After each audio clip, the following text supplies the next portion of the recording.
Hello everyone. आज आपण division करूया 245 डिवाइड बाय 10. 245 ला 10 ने आपल्याला डिवाइड करायचं आहे आणि 24 पेक्षा छोटा नंबर आपल्याला घ्यायचा आहे 10 च्या टेबल मधला. आता 10 म्हणजे 10, 10 टू जा 20. 24 मायनस 24. तर 5 आपल्याला खाली घ्यायचं आहे इथं. 10 4 जा 40.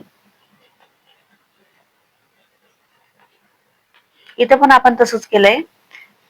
45 पेक्षा छोटा नंबर घेतलाय 40.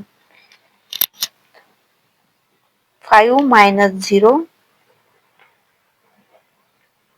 5. 4 मायनस 4 0.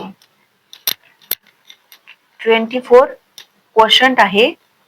245 डिव्हिडेंड आहे. 5 रिमाइंडर आहे. 10 डिवायझर आहे. व्हिडिओ आवडला असेल तर व्हिडिओला लाईक, शेअर आणि सबस्क्राईब करा. Thank you.